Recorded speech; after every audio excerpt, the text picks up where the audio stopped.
Additional director general of police Uttar Pradesh में, encounter specialist super cop, inspiration behind आपने देख ली होगी वो वेब सीरीज भौकाल, भौकाल सीजन 1-2। क्रिमिनल्स इनके नाम से आज भी थर थर कांपते हैं। मुजफ्फरनगर में क्राइम का पूरा सफाया कर दिया और इनोवेटर हैं, रिफॉर्मर हैं, मोटिवेशनल स्पीकर हैं, और आज इनकी लाइफ से कुछ समझेंगे, इनके जीवन के संघर्ष को समझेंगे, कितना आसान है, कितना मुश्किल है नवनीत सिकेरा बनना। कौन है नवनीत सिकेरा, इनकी स्ट्रगल और सक्सेस स्टोरी से शुरू करते हैं। सर पहले तो आपका बहुत स्वागत है। Thank you so much, thank you so much. आपने इतना बड़ा परिचय दे दिया है कि मुझे लग रहा है मैं बहुत बड़े वजन के नीचे दब गया हूँ। अरे यार, ये आपकी विनम्रता ना मुझे बहुत प्रभावित करती है, क्योंकि मैं इस वीडियो से पहले भी इनसे थोड़ी देर मिला था। पर सबसे पहले कहते हैं कि कॉमन मैन उस दिन सुपरमैन बन जाता है जिस दिन वो अपनी ताकत को पहचान लेता है, जिस दिन वो अपनी स्ट्रेंथ को पहचान लेता है। आप ऐसे गांव से आए हैं जहां बिजली भी बहुत समय बाद पहुंची है। शायद अभी 2015 के बाद हमारी प्रधानमंत्री की एक योजना के बाद मैंने सुना आपके गांव में बिजली पहुंची है।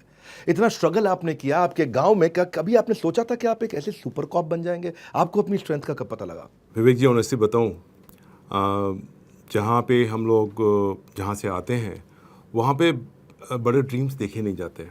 वहाँ पे तो हमारे यहाँ जो ड्रीम होता है मैक्सिमम ये होता है कि पुलिस में हम अगर भर्ती हो जाएं, that is the constable level, या आर्मी में सोल्जर बन जाए, वी आर डन। क्योंकि उससे बड़ा कुछ देखा नहीं आपने।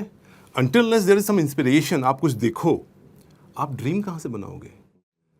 तो इसीलिए मैंने कहा था आपसे कि आप जो लोगों को, बच्चों, जो आजकल के बच्चे हैं, उनको जो आप ड्रीम दिखा रहे हैं, ये बहुत बड़ा काम कर रहे हैं और इससे बहुत बड़ा लाभ होगा। क्योंकि बच्चों को ड्रीम देखना ज़रूरी है और ड्रीम को कैसे पाना है वो रास्ता चुनना ज़रूरी है, वो रास्ता आप दिखाने का काम कर रहे हैं। तो this is something absolutely stunning. मतलब यही तो गुरु का काम है, गुरु गोविंद दो खड़े, आप गुरु का काम कर रहे हैं। अरे अरे, thank you, so kind of you. ये एक जो आपकी सुपर कॉप की छवि आपकी बातों में भी दिखती है, एकदम फिट एंड स्ट्रांग, बिल्कुल स्ट्रांग स्पाइन आपकी। अभी आप अर्ली 30s में लगते हैं, देखने में। उम्र कितनी है आपकी? हाँ, that is I am ADG no, I am 50+। 50+? Yes. लेकिन मुझे विश्वास नहीं हो रहा था, तो मैं कैमरा पे पूछना चाहता था आपसे। किसान परिवार में आपका जन्म हुआ और आप 12वीं तक हिंदी मीडियम में पढ़े। हंसराज कॉलेज में मैंने सुना एडमिशन के लिए आपको क्लर्क ने वहाँ फॉर्म भी नहीं दिया। हिंदी मीडियम से आप आए थे, क्लर्क ने आपको फॉर्म भी नहीं दिया, सरकास्टिक तरीके से आपको भगा दिया। पहले मैं वहाँ से बात करना चाहता हूँ, हंसराज में एडमिशन नहीं मिला, कैसा लगा आपको? देखिए, होता क्या है कि जब आप छोटी जगह से निकल कर आते हैं तो बहुत डरे हुए होते हैं। इतना डर लगता है कि, और ख़ासतौर से जो एक डर हिंदी बेल्ट वालों को होता है वो इंग्लिश लैंग्वेज का होता है। आप कितने भी स्मार्ट सही, सामने वाले ने अगर एक सेंटेंस इंग्लिश में बोल दिया तो आपका सारा कॉन्फिडेंस शैटर कर जाता है। ये एक सच्ची बात है। अब जो आपने बात पूछी वो ये थी कि हुआ ये कि 12th मैंने गवर्नमेंट इंटर कॉलेज से किया, हिंदी बेल्ट से किया, यूपी बोर्ड से किया। यूपी बोर्ड में नंबर बड़े कम आते हैं। तो उसके बाद जो है चारों तरफ जाना शुरू किया कि भाई हम आगे क्या किया एडमिशन लें, कहीं पे लें। तो बस यही था, 12th कर लिया, कहीं बीएससी करो या बीए करो जाके, that is the simple thing. तो उसमें मैं जगह जगह भाग दौड़ के कर रहा था। तो मैं छोटा था, मैं ही जाता था। तो एक बार रात को बस में बैठे, सुबह सुबह आईएसबीटी पहुंच जाते थे। आई मीन रुकने रुकाने की कोई जगह होती नहीं थी। तो रात में बस में बैठ के जाना, सुबह पहुंचना, आईएसबीटी पे बस थोड़ा सा तैयार व्यार होना और निकल गए। किसी पूछते पाछते, दिल्ली के बारे में भी ज़्यादा जानकारी नहीं थी।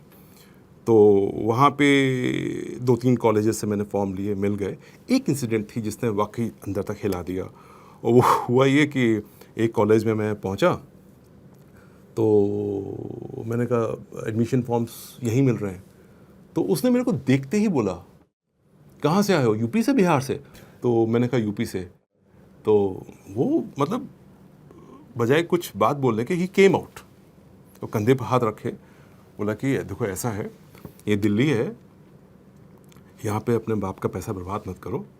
और कहाँ से आए हो? मैंने कहा सर, बताया आपने जहाँ से आया था। बोले नहीं, अभी कहाँ से आए हो? मैंने कहा आईएसबीटी से। उसने मेरे को 2 रुपये का सिक्का दिया, कहता है सामने मुद्रिका मिलती है, 300 कुछ नंबर, बैठो और वापस वहाँ जाओ, डोंट वेस्ट। तो उसके कहने पे मैं, ये सब कुछ इतनी जल्दी हुआ, मैं समझ ही नहीं पाया हुआ क्या। लेकिन इतना ख़राब लगा मुझे कि फॉर्म तक नहीं दिया और 2 रुपये और दे दिए, जैसे मैं भिखारी हूँ, बेइज्जत करके बाहर निकल दिया। तो जब मैं आईएसबीटी जा रहा था सिटी बस में बैठ के, अचानक से जो होता है ना, आदमी के अंदर प्रेशर बढ़ जाता है तो रुआंसा हो जाता है, आंखों में आंसू निकल पड़ते हैं। आंखों में से आंसू निकल गए और सुबह के रोने लगा। तो अड़ोस पड़ोस के लोगों ने समझा शायद ये बच्चा है, कुछ प्रॉब्लम हो गई है, जेब कट गई है इसकी, तो वो आए मदद के लिए कि कुछ मदद कर देते हैं। तो उनको मैंने एक्सप्लेन किया नहीं ऐसी बात नहीं है। अब उनको क्या बताएं क्या बात है, तो चुपचाप आया। लेकिन हाँ, उस दिन मन में एक संकल्प लिया था मैंने, जो 12th के बच्चे जो देख रहे हैं मुझे, मैं आपको बताऊं, उस दिन मन में संकल्प ले लिया था कि अब एडमिशन हंसराज से बेहतर कॉलेज में लेंगे।